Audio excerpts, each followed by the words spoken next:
John.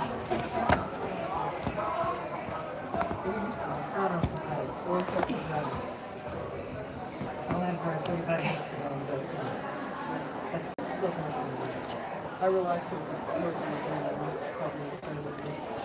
Yeah, you have to watch Jesus Christ. outside. Yeah. I sat on my beanbag. We didn't have to go to school the last 2 days. It was. I know. It's amazing. They can see that, Wednesday, after I already started my test. The professor was like, well, this is awkward. They just canceled classes. Snow days are better than vacation days. Just because, like, you anticipate to have a terrible day tomorrow, and then, like, boom, you get a free day. You want this one up here? Where do you? Oh wait, no, sorry, it's not. So yeah. Is Lucy coming? Okay, like, get us skedaddle. Coco, where are you sitting? Oh, my voice has changed. What happened? Are we ready to start? Are you ready? Can I flash the lights? No. Okay. No. I'm ready to come over there and see these. Can I flash the lights open? Good. Take them out. During this entire act, there's just a spotlight on Venom. Take it out. Good evening, ladies and gentlemen, and welcome to the 2019 Mill Valley Rep Theater production of Our Town.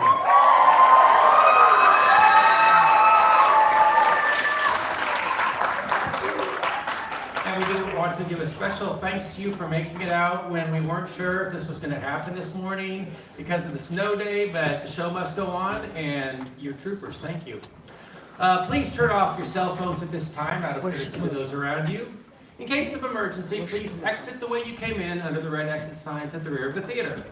There will be 2 10-minute intermissions during the performance. At this time, there will be concessions available in the lobby. The proceeds from those concession sales go to support the Mill Valley High School Drama Department. Next Monday and Tuesday, the same Rep Theater class, but with some of the different students in the class, will be presenting Steel Magnolias.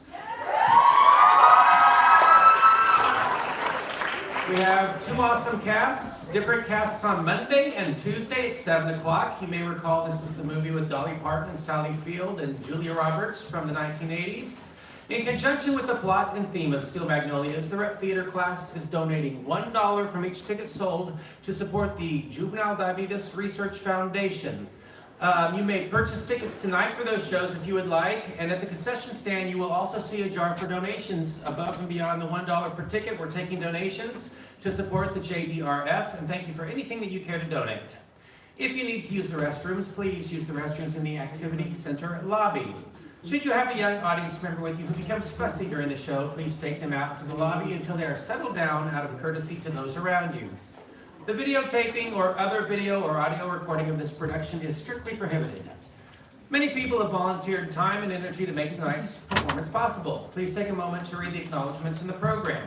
There are many more people to thank who did so much, and certainly many things we are not even aware of. Please accept our thanks and know that we appreciate all who help support our students in preparing for this performance. And now, please enjoy the Mill Valley High School 2019 Rep Theater production of Our Town.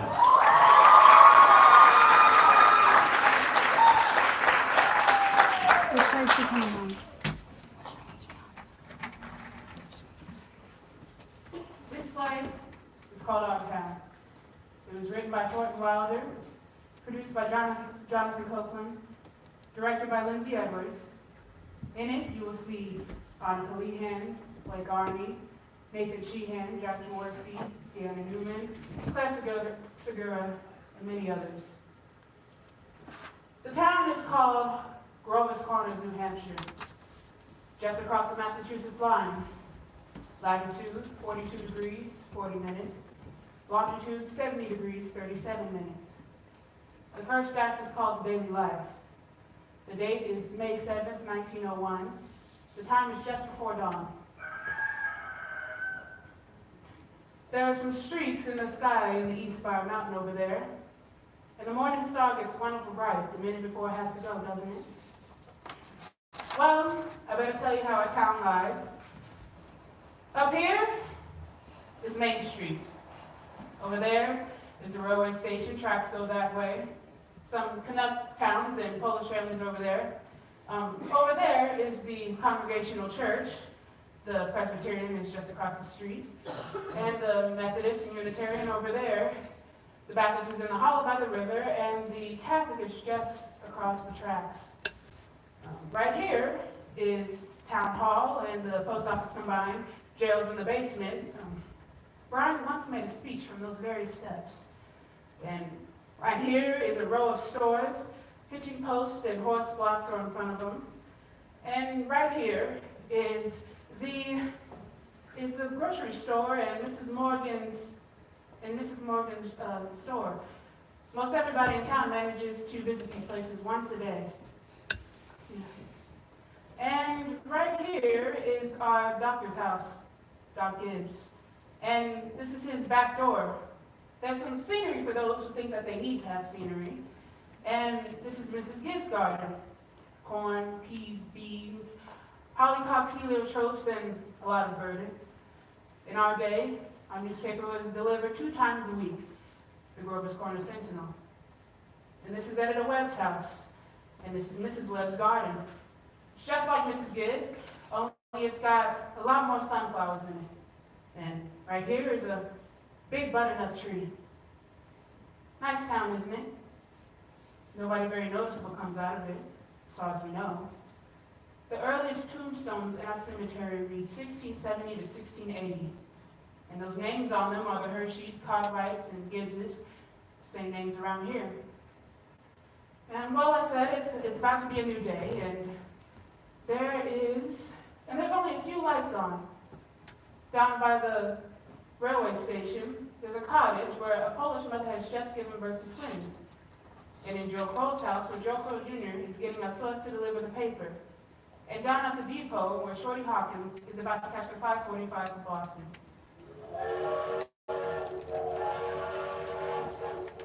Naturally, in the country, there are lights on. The lights have been on for some time now, with Milkins and so on. But the town people usually sleep late. So, another day has begun. And here comes Doc Gibbs down Main Street, coming back from that baby case. And here comes Mrs. Gibbs to make breakfast. Doc Gibbs died in 1930, and they named the hospital after him. But Mrs. Gibbs died first, a long time ago in fact. She went to go visit her daughter Rebecca in Canton, Ohio, where she married an insurance man. But she died there, pneumonia. So they brought her back here, and now she's in that cemetery and with that big mess of Hershey's, Gibbses, and Cartwrights. For she was Julia Hershey before she married Doc Gibbs in the Congregational Church just right there. In our town, we like to know the facts about everybody. And here comes Mrs. Webb to make her breakfast as well. And there's Doc Gibbs. Got that call at 1 in the morning. And here comes Joe Crow Jr. to deliver Mr. Webb the Sentinel.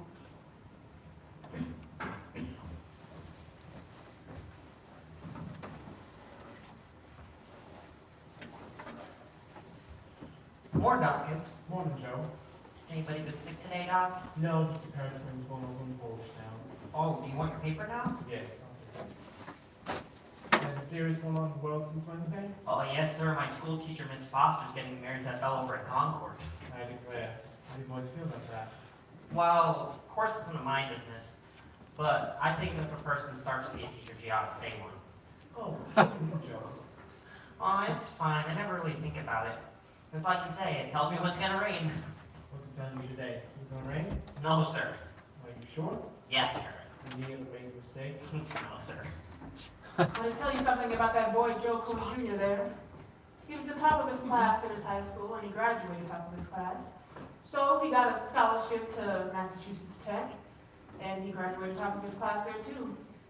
Gonna be a great engineer, Joe was.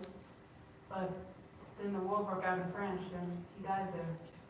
All that education for nothing. And here comes Howie Newsom, delivering the milk.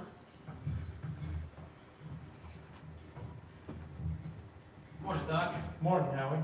Somebody sick? No, just a pair of twins going over Mrs. Gorslocky's. Twins, eh? This town's getting bigger every year. Is it gonna rain today, Howie? No. Fine day it'll run through. Come on, Bessie. Oh, hello, Bessie. How old is she, Howie? Going on 17. Bessie's all mixed up about the route ever since the Lockhart stopped taking their quart of milk every day. She wants to give him a quart just the same, keeps scolding me the whole trip. Oh, good morning, Howie.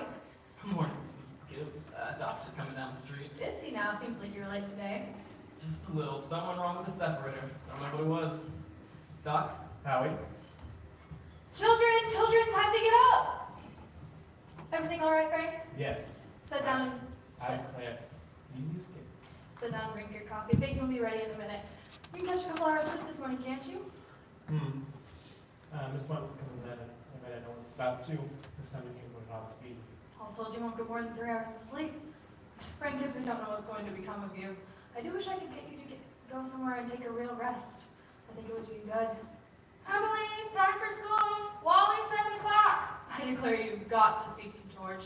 He's no help to me at all. I can't even get him to chop me some wood. Is he sassy to you? No, he just whines. All I think about is that baseball. George, Rebecca, you'll be late for school. George!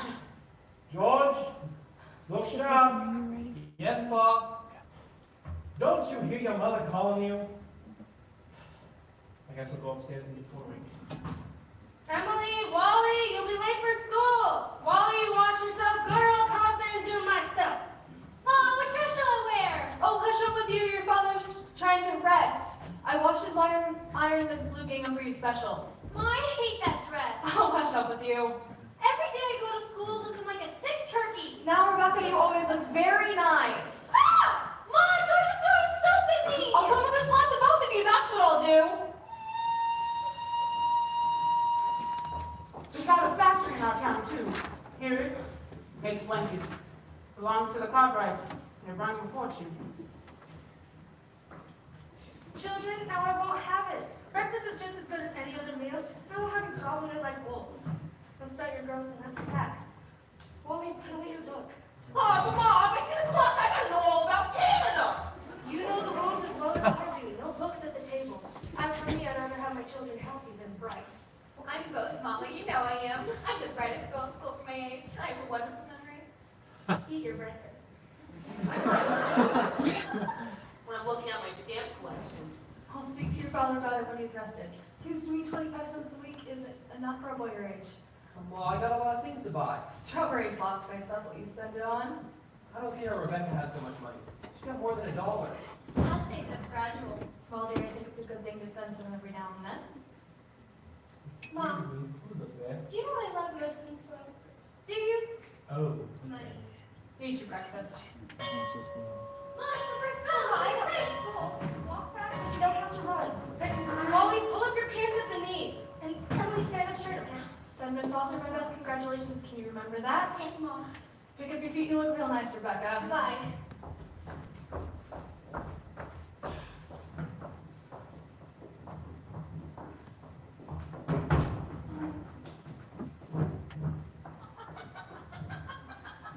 Here, chick, chick, chick, chick, chick, chick, chick.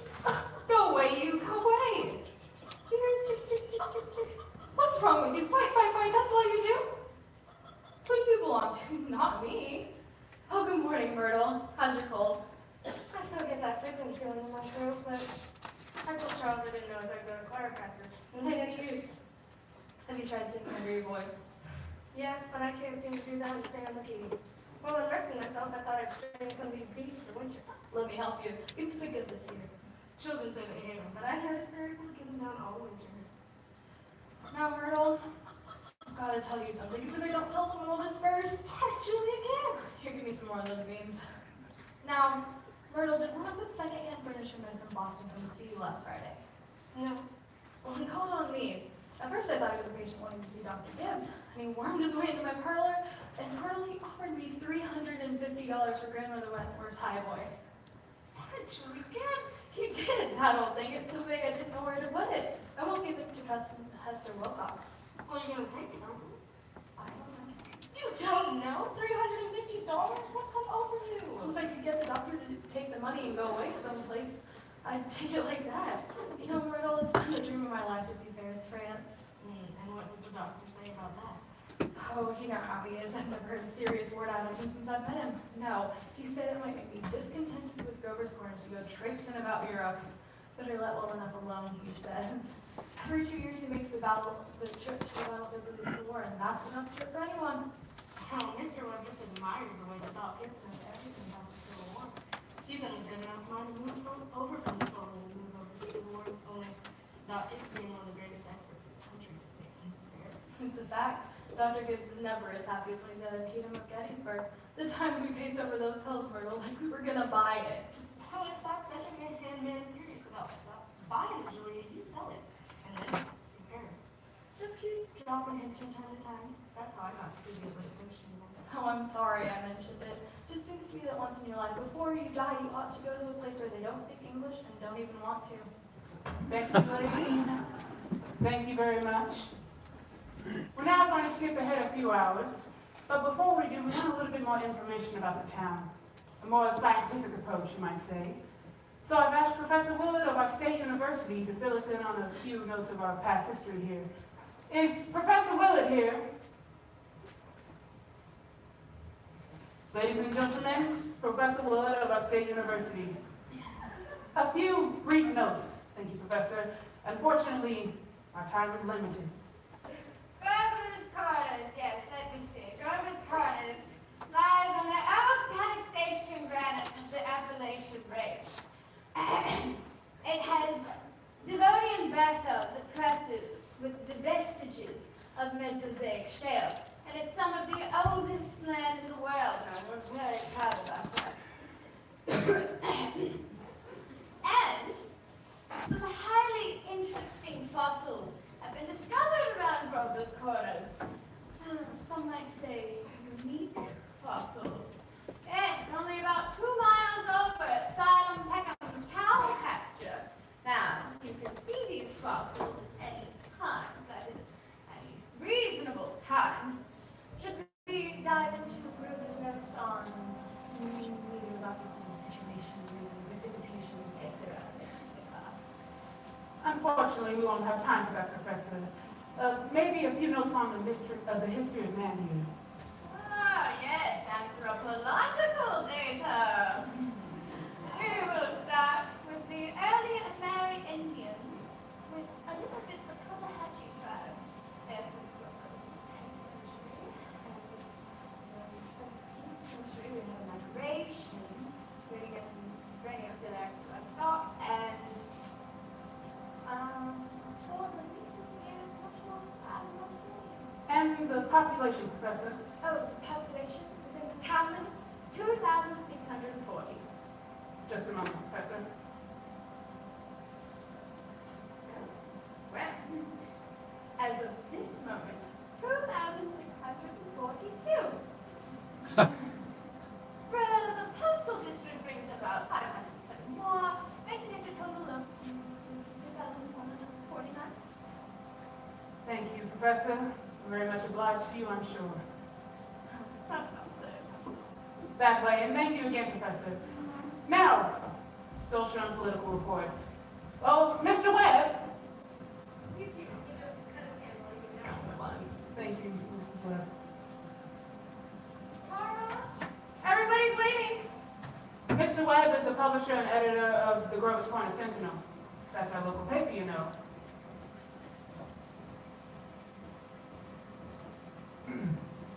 Well, I don't have to tell you that we're run here by Board of Selectmen. All males over the age of 21, or should I say, the women voting here. The lower middle class, a few professional men, 10% middle laborers. Politically, we're 86% Republican, 6% Democrat, 4% Socialist, rest indifferent. Religiously, we're 85% Protestant, 12% Catholic, rest indifferent. Have you any comments, Mr. Webb? Pretty ordinary town, if you ask me. Probably better behaved than most. Probably a lot duller, too.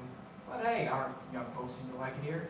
Most of them graduate from college, come right back and start their families here, even after the men went to college. Now, would anybody in the audience like to ask Mr. Webb a question about the town?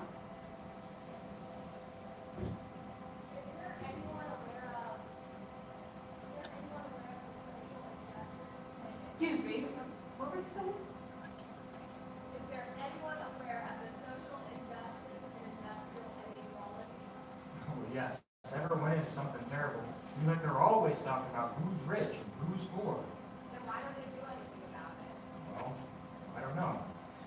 guess in our own way, we're all searching for the way to the kind and hardworking that rise to the top, blaze and grow some fall to the bottom. Meanwhile, all we can do is help those that can help themselves. And those that can, will be. Is there much drinking in the town? Well, sir, I don't know what you call much. Well, Saturday nights, the farmhands meet down alley bring on stable and all their son. And of course, we got one or two town drunks. But they get all remorseful and regretful once the evangelists come into town. No, ma'am, sir, I wouldn't say that liquor is a common household occurrence. But maybe the men suggest, it's always great to treat a snake bite. Oh, Mr. Webb! Mr. Webb, is there any culture or love of beauty in Grover's Corners? Well, ma'am, there ain't much. Well, come to think of it, there's a couple of girls that play piano down at high school commencement night, but they don't like it. No, ma'am, there ain't much. But let me be the first to assure you, there's plenty to love and appreciate in Grover's Corners. We like the sight of the sun coming up from the mountains in the morning. We notice a lot about the change of the seasons. We pay a good attention to that. We pay a great deal of attention to the birds, too. Yes, we notice a lot about them. But as for those other things, ma'am, you're right, there ain't much. Got Robinson Crusoe and the Bible. Everyone from Hannah's Largo, everyone knows about them. And Whistler's mother. That's about as far as we go. So I thought. Thank you, Mr. Webb. Thank you, Mr. Webb. We're now going to go back into town. All 2,642 have had their dinners. Now the dishes have been washed. There's an early afternoon calm over the town. Whole town here and humming and a buzzing coming from the school buildings. And there are only a few buses on Main Street. Horses are falling asleep at the blocks. I'm sure you know what it's like. Mr. Gibbs is in the office tapping people and making them say ah, while Editor Webb is cutting his lawn. 1 man in 10 thinks it's a privilege to push his own lawnmower. No, it's later than I thought. But here come the children down Main Street now. Oh, I can't, Lois. I've got to go home and tell my mother. I promise. Emily, walk simply. Who do you think you are today? Oh, Papa, you're terrible. One moment you're telling me to stand up straight, and the next you're calling me names. I just don't listen to you. Gee, I never got a kiss from such a great lady before.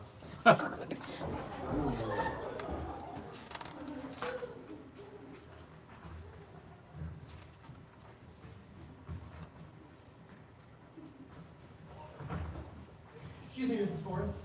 Go out and play in the field, young man. You've got no business playing baseball on Main Street. I'm sorry, Mrs. Forrest. What'd she do? Hello, Emily. Hello. You made a fine speech in class today. Well, I was really going to make one on the Monroe Doctrine, but then at the last minute, Miss Corcoran made me get one over the Louisiana Purchase instead. I worked an awfully long time with those. Gee, it's funny, Emily. From my window up there, I can just see your head some nights when you're sitting in your room doing homework. Why can't you? Yeah, you certainly do stick to it. I don't see how someone can sit still so long. You must like school. Well, I certainly feel it's something that everyone should go through. Yeah? I don't mind it, really. It helps pass the time. Yeah. Well, Emily, what do you say? We could work on a kind of telegraph from my window to yours, and then if I don't know one of the answers to the algebra problems, maybe you could kind of give me a hint. No, I don't mean the answers. Just maybe a hint. Oh, well, I certainly think that hints are allowed, so, you get stuck, George. You whistle to me, and I'll give you some hints. You're just naturally bright, I guess. Well, I figure it's just the way a person's born. Well, you see, I want to be a farmer on Uncle Luke's farm, and he says whenever I'm ready, I can come up and work for him, and then if I'm any good, I can just have it gradually. You mean the whole house and everything? Yeah. Well, I better get going to the baseball field. Thanks for the talk, Emily. Good afternoon, Mrs. Webb. Good afternoon, George. So long, Emily. So long, George. Emily, come and drink some of these, please. George will give him to let himself have a conversation, didn't he? He's getting old. How old is George? No, I don't know. Let's see, he must be almost like 16. Mama, I made a speech today. The class is very good. Oh, you must recite it for your father at supper. What was it about? The Louisiana Purchase. It was like silk on the school. Mom, I'm going to make speeches all my life. Mama, will you ask me a question? Serious? Seriously, dear, not serious.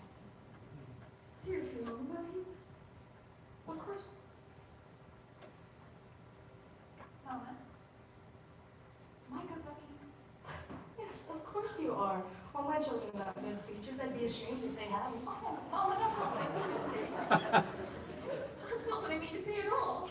What I mean to say is, hey, am I pretty? Of course you are. You have a nice, young, pretty face. I've never heard of such foolishness. Oh, Mama, you never tell us the truth about anything. I am telling you the truth.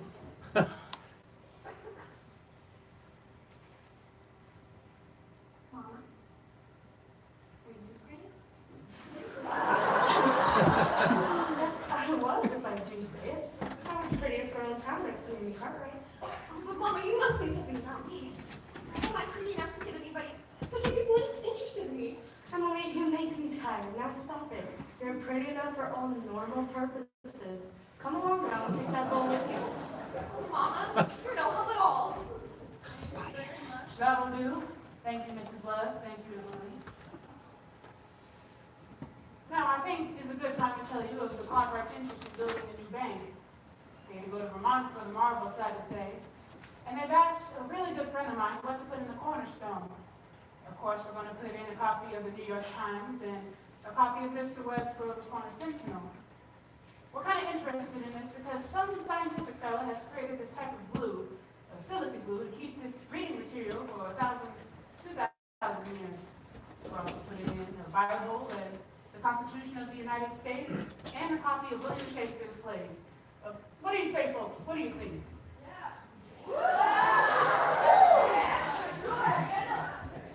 You know, Babylon once had over 2 million people.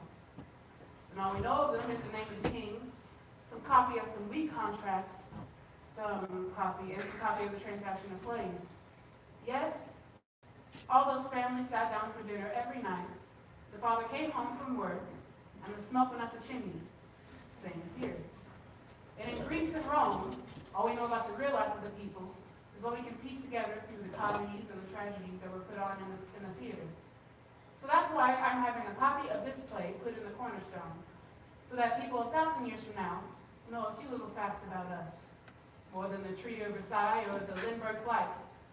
So, 1,000 years from now, people will know what it was like to live in the provinces north of New York at the beginning of the 21st century. This is the way we were, in our growing, in our marrying, in our living, and in our dying. Well, the great deal of time has gone by. You can hear the choir practicing in the congregational church. You ready to start our choir working on the schoolwork? The day is winding down like a tired clock.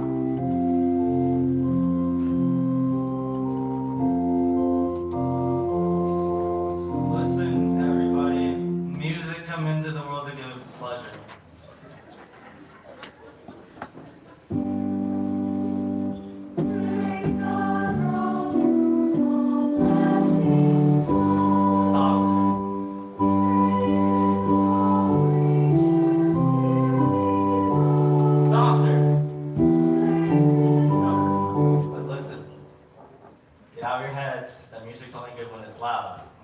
Loudness to the Methodists. You couldn't beat them.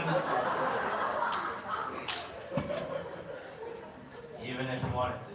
Now again, tenors.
swear yard's a wallpaper. Wallpaper. Oh, I see. Thanks a lot, Emily. You're welcome. I just can't work at all with the moonlight being so terrible. Choir practice going on. But if you hold your breath, you can hear the train all the way to Pontica.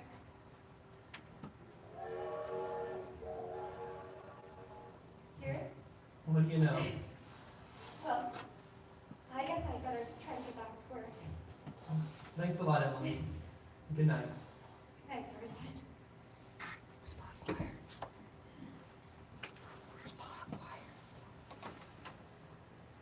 So, before I forget it, how many can come for that, one guy's wedding again? Show your hands. That'll be nice, that'll be right nice. We'll do the same music we did for that, one other dude's wedding last month. Now, we will do Art Thou Weary, Art Thou Liquid. Question, ladies and gentlemen. Make it talk. Ready?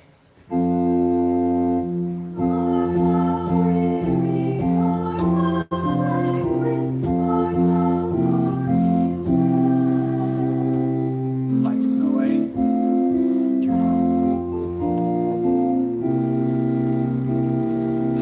Oh, George, can you come down a minute? Yes, Bob?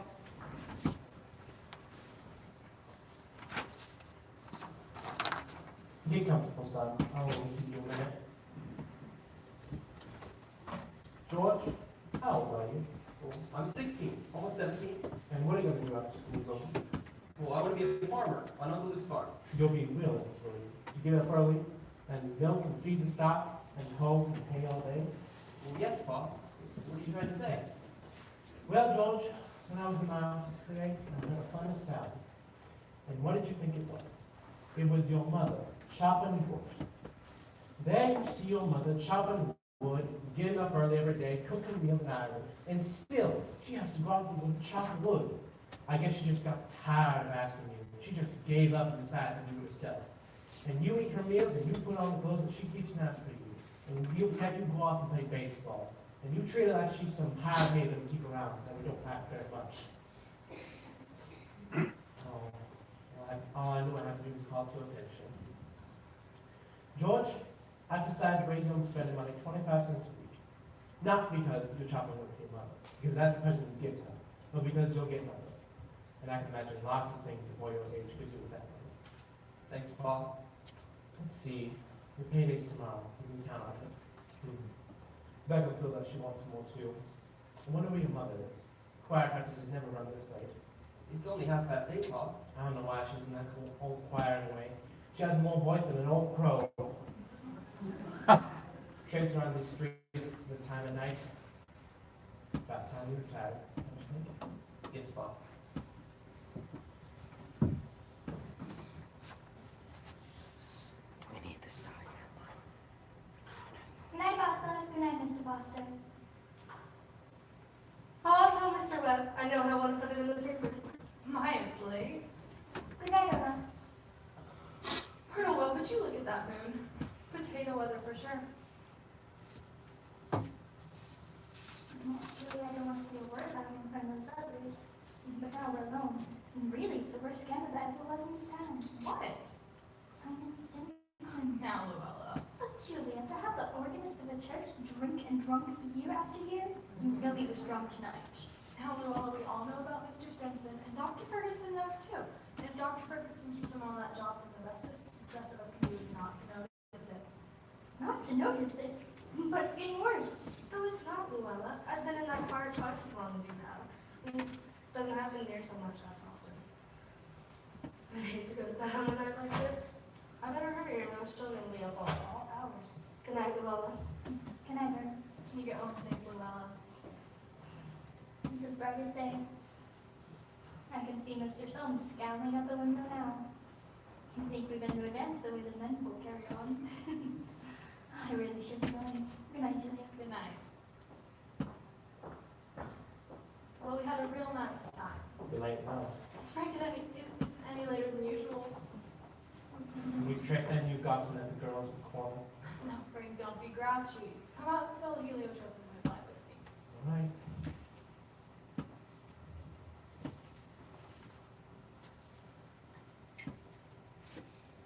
Now, isn't that wonderful?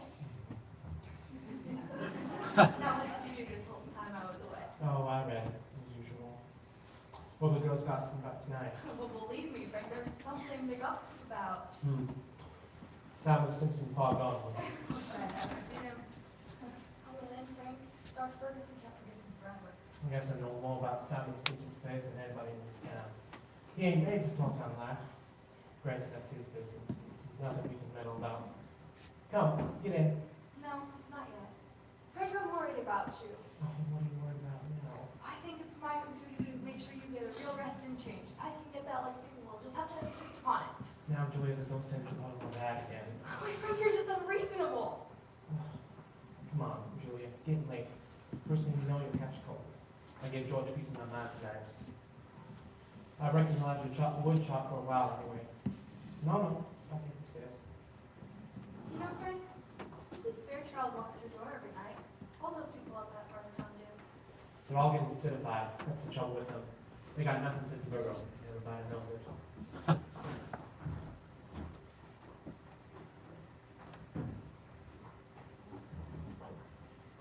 Get out, Rebecca. There's only room for one at this window. Well, let me look just a minute. It's your own window. I did, but there's no one there. Get ready to You know what I think, George? I think the moon's getting nearer and nearer, and one day there'll be a big split. Wait, is this one? You don't know what I am. If that was happening, then the guys that sat all night and looked at the telescopes, they'd tell us. We'd be all over the newspapers. Do you think the moon's shining over Canada and South America and half the whole world? Probably is.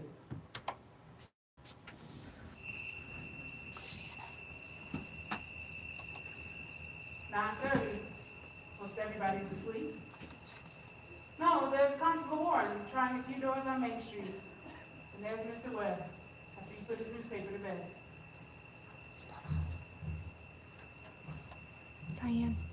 Good evening, Bill. Cyan. Quite a room. Everything all right around here? Simon Simpson was running around the little. We saw his wife going out to husband, so I looked at her. There he is now. Oh. Well, good evening, Simon. Town seems to have settled down for the night pretty well.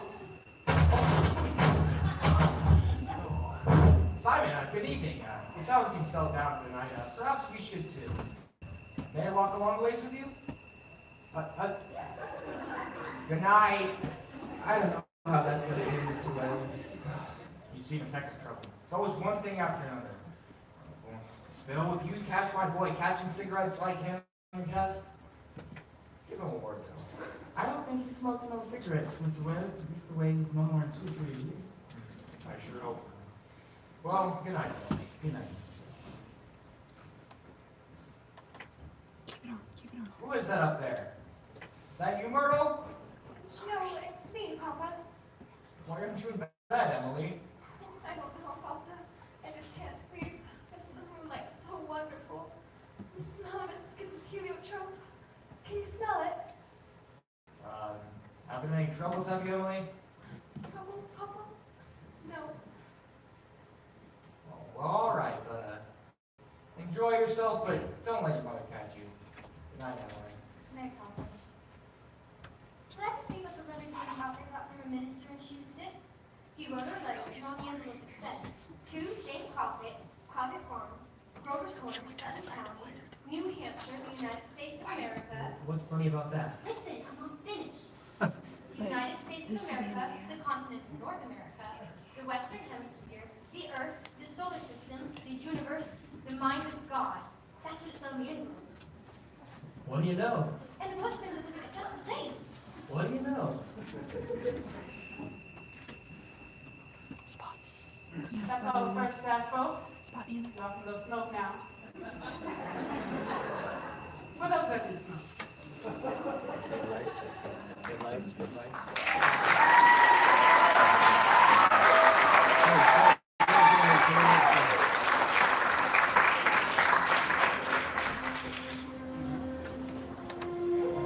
Right as a few minutes, you can override the. You know you can override the food speed, right?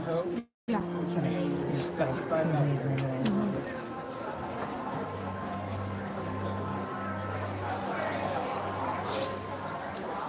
Are there 200 missions then? Yeah. Wait, I don't know.